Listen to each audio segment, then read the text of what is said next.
Hello, Marcela. Hello, Caprice. How are you? I'm great. Good. Marcela Strasdas. How do you pronounce your last name? Well, I said Strasdas. My kids always correct me, though. Okay, well, you pronounce it however you want to pronounce it. That's right. And we'll Yes. go with what you say. Yeah. Yeah, welcome to my studio and to your studio. Kind of, it's a weird introduction, but Yeah. I'm excited to hear about your art and your inspiration and what your day-to-day art life is like. Excellent. Well, thank you so much for inviting me, Caprice. It's a real honor to have you here. Thank you. So do you want to start with what is on the wall behind you? Sure.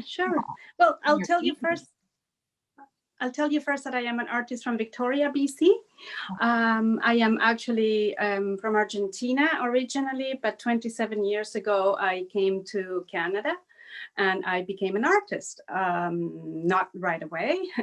It took some years, but I have been painting for about 21 years now, but only more seriously and in a more focused way for the last 7, I would say. Right. And where did you learn to paint? I haven't gone to art school. I have kind of made my own art school, and I like that. A few years ago, I actually considered going and registering for art school, but then you hear so many mixed reviews, and I just prefer to actually I chase the people that I like, kind of thing, and I register for workshops with people that really inspire me, and I am trying to learn as much as I can on a daily basis. I started just by taking small workshops. I joined a local art club. I started with watercolors, and only because it was the only thing that was available at the time. I started in April, and it seemed that everything was kind of closing down for the season, any kind of acrylic workshops or anything else. So I started with watercolors, and I did only that for quite a few years. And you paint outdoors a lot, don't you? I do. That has been something that I started doing in the last 7 or 8 years for sure. And again, that is from listening to what the masters say, right? You have to draw, you have to do daily practice, you have to learn to draw, you have to, or you don't have to do anything. Let's go back there. You don't have to do anything, but it's a good idea if you want to improve your skills to draw or paint life. 100%. Yeah, from life, because it's very different to paint from life as it is from very different from painting from photographs. The photographs make everything very flat, and I never believed that. When people used to say that, I was like, oh, photos are fine. But then when I started painting outdoors, and I would be trying to paint an area in shadow, for example, there was so much to see there in that area in shadow that if I take a photo, that's just black. And you have to train your mind to memorize the scene in front of you, because the light changes so quickly as well. And I think that's an excellent skill to have as well. Yeah. I always say that I have to use my mental memory, my visual memory, and especially when you're outdoors and the sun is going in and out, and it gets to a point that it hits the water just perfect, and you have that sliver of light, and you say, oh, that's it. That's what I want. So just try to remember that. Fine-tune what it is you like about the scene, and just keep that in mind throughout your painting process. Yes, absolutely. That is actually something that I have been practicing lately. I recently took a workshop with Charlie Easton, and I am in a mastermind group with him as well. And he is big. He's big on, okay, what is your big idea, and stick with it. Yeah. Yeah. The next idea is great, but it's another painting. It is. It is. Right? That is great advice. Yeah. And I actually have it. I'm going to show you over here. That's my right here. Oh, yes. The sign that says I am interested in the, and it makes me feel X, and the elements that will help me are, and things that will not help me are. So always try to remember that. Well, while you have the camera over there, can you tell me, we are, pardon me, we are seeing a bit of glare on your canvas there. Is there yeah any? yeah Oh, yeah let me incredible. hopefully we can do this. Hold on a second.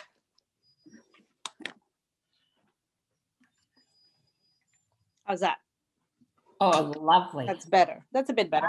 These are just some plein air pieces that I am trying to work on right now. And I have lots of times paintings just sitting around, you know, like over here, you can see this one, and then I have them over here or here. And I come back from painting plein air and I just leave them there so that I can actually take a look and observe them. And many, many times I will be working on different paintings at the same time, because if I already have the paints out, many of them don't need a lot of work. They may need just a few strokes. And I will just paint for a few minutes in this one, move it out. Next few minutes, move it out. And in the meantime, I'm still thinking of that other painting that I put aside, right? And it's like, oh, I see what I have to do now. So then it comes back into the circle, and it's just like a big, it's like a cycle. I work in that manner as well. And it just, do you do? Sometimes you get tripped up on a certain spot on a painting and you have to like let it rest for a while. For sure, because I have learned that if I am trying to finish it when I am not ready, then I just wreck it, right? And I kill the whole spirit of the painting. So I'd rather just put it aside and come back to it later. Yeah, for sure. For sure. And so behind you is your inspiration wall. I know that. So can you tell me about some of the things that are behind? And some of them are your paintings right there on the easel, I see. This one, you mean? That one is that yours? Yeah, this one is just mine. It's a plein air that has never been finished. I love it. I like what's happening in it. It's just a community garden in Victoria. Wonderful. So I have to go back to it. Back here, I have, and by the way, I have a lot of these tiny little easels because of the fact that my studio is above the garage, and it's got, how do you say that? The ceilings are like this, so I don't have any walls, right? I don't have any wall space to hang the paintings to look at them. So I have learned to just use the space that I have. And back here, quite a few years ago, I had a consult with Penny Lane Chen, and I don't know if you know who she is. She's an art consultant. She is absolutely wonderful. And she came into my studio at the time. I had to fill in a few questions with who inspires me and what kind of work I like, right? And when she came in here, I had a couple of photographs of art that I liked up here. And she says, oh, I like that, but I want to see the whole ceiling pasted with stuff like that. Oh, so wow. I took it to heart, and I have started printing. And this is just a simple, I print them here, and they're not for anything. They're just, some of them are like a magazine cover over here. And then we have like Thompson and Group of Seven. There's a Van Gogh. Yes. And what they are is they are things that inspire me for different reasons, right? And they are there to remind me of where I want to go and what I want to do, because it's very easy to forget when we're busy painting, and you get, I don't know, focused on finishing a tree or something like that. And then it's like, wow, you wanted to paint with a lot more paint, for example, thicker paint. So they just are little reminders. Exactly. They're mental cues, visual cues for myself. So then I look at one of these paintings over here and I said, oh, yeah, right. Look at the strength that those paintings have. And that's what I want. That's what I want to go towards. Inspiration. And a combination of all the artists. Exactly. Yes. And you know what? They are my inspiration, which doesn't mean that they will work for you or for anybody else. Can you tell me a bit about the color wheel and the color splotches that you have on the wall behind you over there? Talk about that. Does that help you as well? Well, yes, that was a good exercise that I did a couple of years ago. And I am always studying, always sometimes not necessarily taking a course, but I will grab a book. And in this particular case, it was a Kevin McPherson book, I think. And he had, at the beginning, we should be doing some color exercises just to familiarize yourself with the paints in your box, right? Mm-hmm. So all those are just charts. If I try to take one down to show you, all of them are going to come down. No worries. All they are is I grabbed every single tube I had, and then I did one little rectangle of pure paint, and then I added white 5 times. Wow, what a great exercise. Yeah, and what it did was, it was really good to see that not all ultramarine blues are the same. Oh, interesting. It depends on the brand. Some of them are going to go more purple. Some of them are going to go more green. And especially when you tint it all the way to the lower value. It's very true. It was very telling to see the qualities of each color that I have in the box. Wonderful. I'm glad you brought that up. That is great. Yeah, and there's like all sorts of exercises I am keeping going, and actually I am ready now to do some next exercises. I have this is just a black acrylic, and I will be again taking a look at each of my colors to see how transparent each one is, to see how quickly or how fast they dry. And it's just very important, I think, to learn to know what you have, how everything works, right? And it's good to do that every few years, even though I've been painting for a long time, I should do the exact same thing and just reacquaint myself with the different, because I've added different tubes through the years and picked up different colors, and people give me paints, and yeah, it's a great way to really reestablish your color mixing principles. For sure. And especially if you're starting, especially if you're beginning, you need to know what mixing. Not all blues are the same. Not all reds are the same. And some people will get frustrated because they're trying to get a certain pink, for example, and they're just using the wrong red. They will never get to that pink. So you paint a lot of flowers, so I bet you use reds and magentas a lot, don't you? Yeah, I love magenta. Magenta is beautiful because not only you can have intensity with it, but you can take it either way, right? While you can take we're talking about that, I'm going to just share a screen and bring up your website. Yeah. Just one moment, just so. Ooh, my website? Yes. And while you're talking about those beautiful colors, then the people can see in front of us on the screen some of your flowers. Do you have a favorite that you like to paint? As far as subject matter? Subject matter or painting colors. Tell me your process. What inspires you? What to paint a particular scene? Well, landscapes and flowers. Those are the two things that I keep going back and forth between. The landscape, I love traveling and I love painting. So I like it when I can actually travel and paint. And I live in a very beautiful part of the world. Victoria is just, it's gorgeous everywhere you look, right? So I go painting outdoors twice a week with 2 different groups. And it's beautiful. I also love gardens and flowers. So every now and then I will,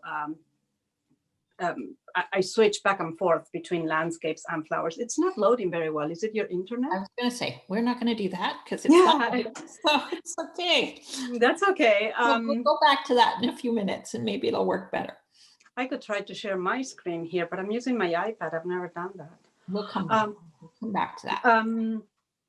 Yeah, I have come to terms with the fact that I like painting both.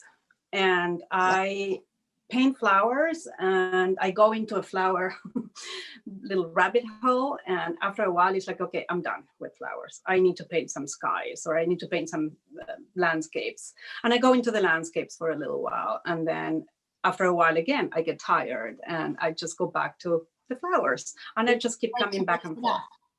Yeah. Do you paint every day? Pretty much. I have done a lot of 30-day challenges, and that is when you have to paint a painting a day. How do you find that? I love it. The very first time I did it, it was very early in my getting serious career kind of thing. And it was very stressful. Just the thought of having to finish a painting that I felt good enough to post it every day. that was scary. A challenge indeed. I would have it makes you, and I imagine it would also make you work a lot quicker. Yes. And that was the thing, right? So I started painting smaller, and then after painting smaller, it was trying, like the first few days, I remember I was laboring on a 6x6 like for 4 hours, right? Trying to make it perfect. But you start getting better and better the more you paint, right? Yeah. The easier it gets. When you're doing something that is so concentrated, like 30 days like that, what you learn today, you apply it tomorrow, right? Yes. And every day builds on the previous day. So I think that it helps you improve faster than if you paint once a week or. I agree. Yeah, there's people that paint only when they go to workshops, for example, and I don't want to say that they will never get good, but. Well, my mentor, when I was first beginning to paint, told me that you don't necessarily have to paint every single day, but you have to do something art related. So it doesn't matter if you're priming canvases or reading art books or sketching or painting, as long as it's something art related. And I stuck by that through the years. Exactly. Yeah. And it's the same for me, right? Like I'm in the studio every single day, and the days that I am not feeling, like some days I don't have any energy, or I am not in the mood to paint. Not inspired every day. That's yeah. Sure. So those are the days that What do you do when you're not inspired? When you're in a bit of a painting funk? How do you get yourself out of that? Because we all have been there. Yeah. Like you said, I prep panels. I finish sides. I paint the sides of the paintings. I wire. But many times, if I am in a funk, I will force myself to start painting again, because for me, action moves me to change and to doing things, right? So the longer I go without painting, the harder it gets to get started again. It's a true thing. So I will just put some music on, and music gets me going. What kind of music do you like to listen to in the studio? Anything and everything. I don't like any hard rock or heavy duty stuff. Right. Mostly mellow, boring for some. But it's just what moves me, right? And I just listen. I have something called Django. Django is like an online music. It's free. Okay. Right. Oh, great. So I just say, okay, Nora Jones. And then it plays music that is similar to Nora Jones. Right. Oh, good to know. I haven't heard about that. Yeah, remember when they were talking about Pandora in the States all the time, and everybody was listening to Pandora, and it was just online music. So this is the same, but for us in Canada. Oh, great. Thank you for sharing that tidbit. And tell me about some of the art exhibits you've seen, because I know I've heard you mention about the Monet exhibit that you saw in Vancouver. Yes. Yeah, you had asked me how some of those things or what moments had been like really like life-changing in a way. And a few years ago, the Monet exhibit, I don't remember what it was called, was in Vancouver. So I went to see it with a couple of friends, and I haven't been exposed to that much famous art, right? Because I have not been to Paris, I have not been to London, I have not been to Toronto. So I went to this one and I was very excited to see this like super master. And I walked in and lots of his paintings were absolutely gorgeous, of course, and lots of the very famous ones that we have seen. There was one that was just like a whole wall of his water lilies, and it was just like, the scale was so beautiful to see. And the size of the paintings. Yeah, it was like really stunning. But what actually caught my eye during that exhibit was not the pretty paintings, but you went into this one room and there were massive, probably about, I don't know, 60 by 60 paintings. And they were all of the same thing. They were a hedge that was like an archway, and they were very dark. They were actually not very good paintings. And in my opinion, in my humble opinion. But what struck me was the repetition that he did. You know, it's like he painted the same thing over and over and over again. And up until that point, I always felt that I had to be coming up with something new, and that I couldn't repeat what I had already painted. And I said, the guy is really studying things here. And he was studying light, and he was studying how the shapes changed and how the light was affecting everything. And I came back home and I said, okay, if it's good enough for him, it's going to be good enough for me. So I was stunned by his brush work. What's that? I was stunned by his brush strokes and his brush and how he wasn't rigid and tight, and like he let things flow and he layered up the paint. And for me, that was like a game changer to see how he just layered up color upon color. Yeah, that's also true, right? Like you would get up close to those paintings and they would fall apart kind of thing, because the brush strokes didn't make any sense. But when you step back, the whole picture came into place. So I started doing that. I started repeating, and I said, okay, I'm going to do this little island here, and then I'm going to do a different format of the island, and I'm going to go big and I'm going to go small. What about if I add this? And what about if I take that out? And then that's how I kind of started painting in series, if you want to call them that. Right. And do you have a preference for large canvases or small canvases, or do you bounce all over? I do. When I go painting outside, and sometimes because of the challenges that there's a time restraint, right? I end up painting very small. So I will paint from 6 by 6, 8 by 8. I love squares. Squares aren't always easy. I love them. Oh, wonderful. I'm a rectangle girl for sure. Yeah, sometimes I have like too much canvas. I don't know what to do with the rest. So I just say, okay, square, let's just chop that off. Oh, we all think so differently. I love that. Yeah. And I go all the way up to, I don't know, the largest I have painted so far is 48 by 60. Nice. So that's kind of large. Yeah, that's a good size. Yeah.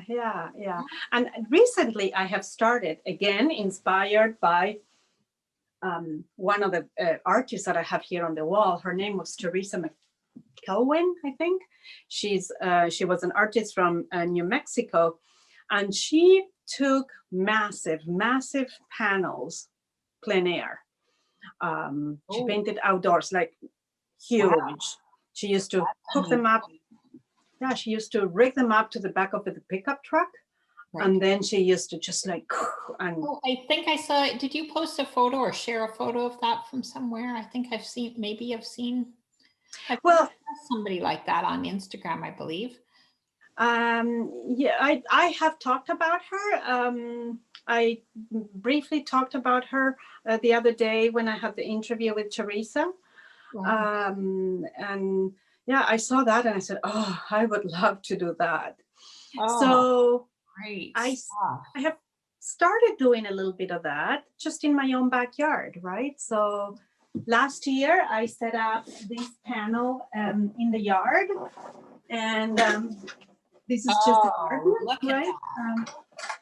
And it's a big one. It's 24 by 48, and yeah, so it takes a different kind of energy for sure.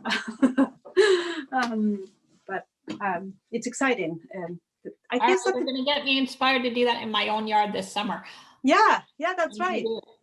That's right. We don't need to go far. No, this is why I wanted to talk to you today, is because I just want, and to other artists I'm going to talk to in the future, I just really want to inspire each other to not take ideas, but just to inspire ideas in each other, and we'll all be so different and we can just support one another. You just have me so excited. And that's what it's all about, right? Because lots of these things I am getting inspired by other artists. It's not like they're my own ideas and creations. But we have so much available to paint right in front of our noses, right? We don't need to go to Europe to paint. No, it's true. And you were saying you haven't traveled a lot to art exhibits, but have you been to the art exhibit of right there in Victoria? Have you seen any of the Emily Carr paintings that they have on an exhibit right there? Yes, I actually went to an exhibit just a couple of months ago that again was very inspiring to see. The exhibit was the paintings before she went to France and after she went to France. Oh. So they actually had both paintings next to each other. And the same painting before she went to France and after. Oh, and it was like very, very telling how the European influence and the trip changed her. That would be a dramatic change. Yeah. If you have a chance to ever see the exhibit, I think it's called Seeing Fresh. Emily Carr. Thank you. I've heard of it, but I didn't realize that was what was being shown. Yeah, it's all the paintings of her time in Europe and how the European masters influenced her. Great. Oh, thank you for sharing that. Yeah. There's a book too. If you wanted to just get the book, you can order the book, which is not the same as seeing the real thing. No. But you were talking about famous exhibits. I did see a couple of years ago, I was in the Netherlands, and I did go to see Van Gogh, and Tell us about that. Yeah, it was stunning. Did any of them make you cry? No, didn't make me cry, but I was just walking around seeing these paintings with a big smile on my face, and I, especially in this one museum that we went to, if you ever go to the Netherlands, you have to go to this one. It's a museum. It's a Müller-Kruger museum, and it's about, I don't know, maybe a couple of hours away from Amsterdam, but it's an exhibit. It's used to be a private collection of this very famous rich couple.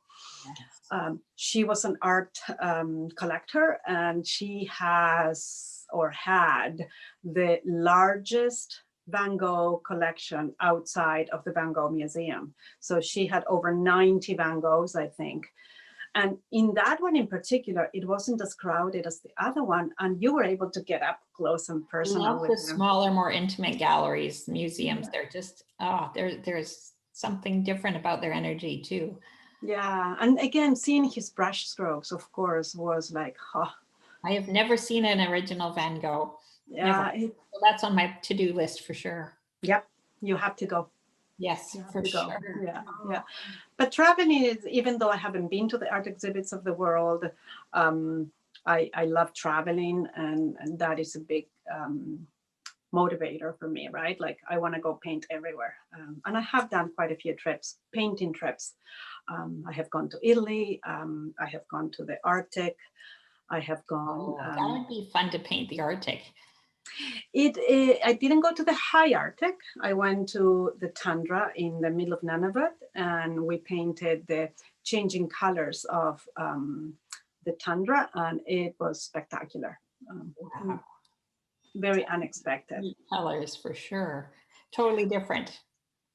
Yeah, absolutely. You have trouble painting the different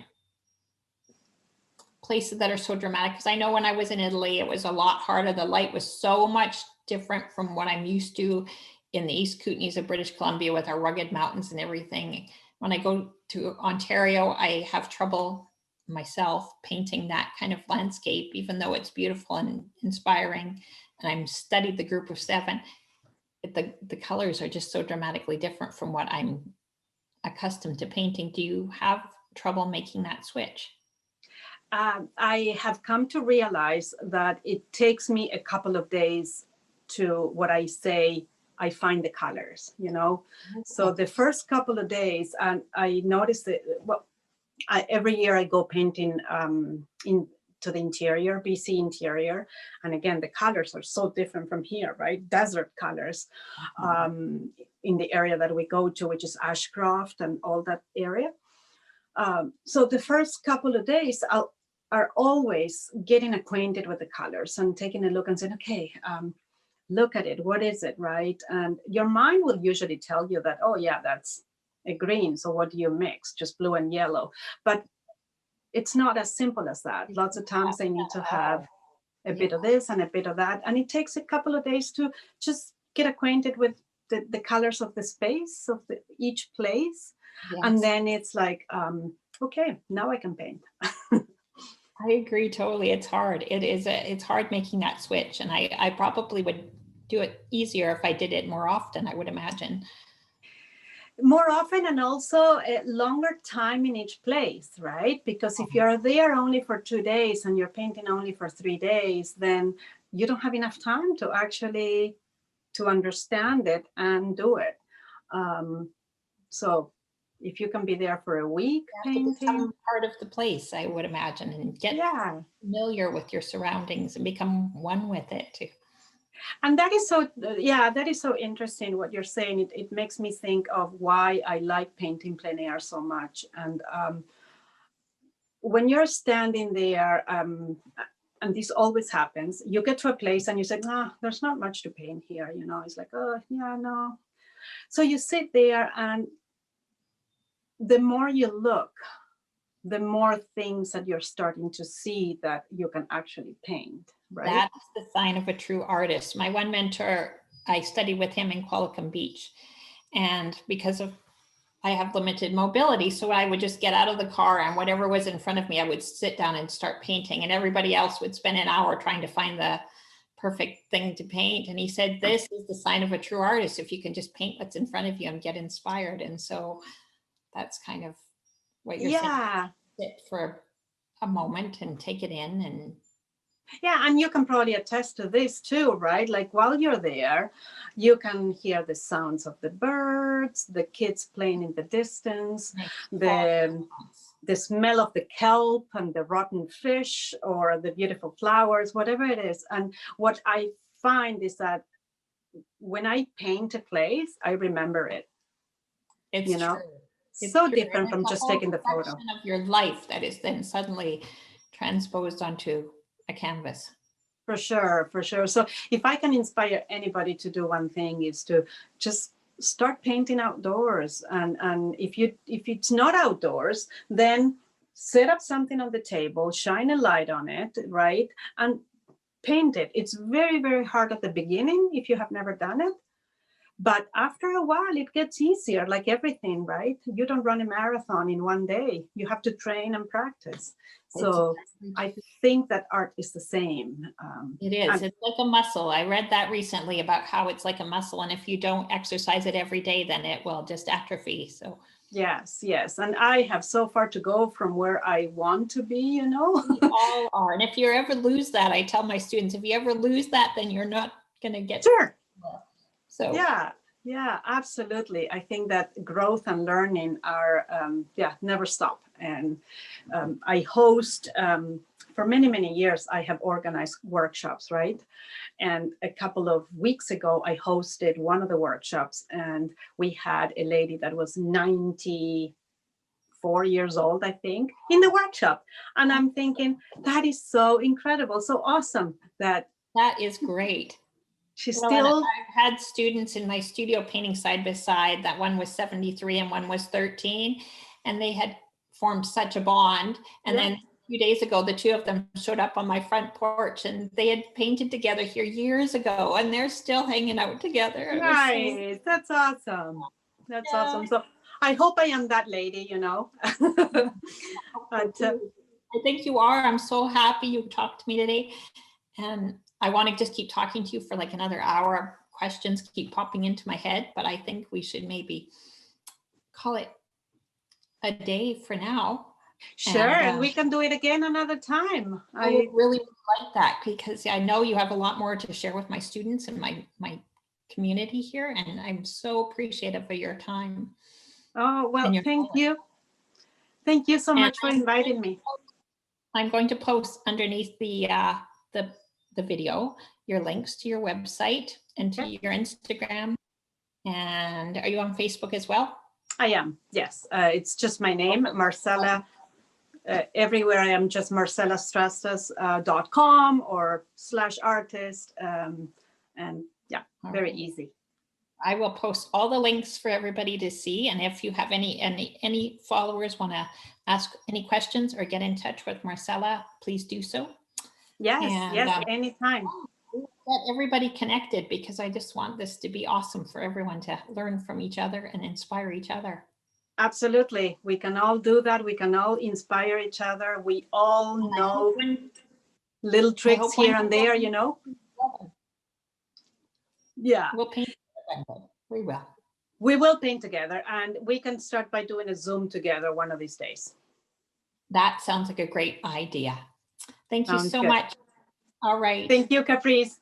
We will talk to you later. Hey, thank you. Bye-bye.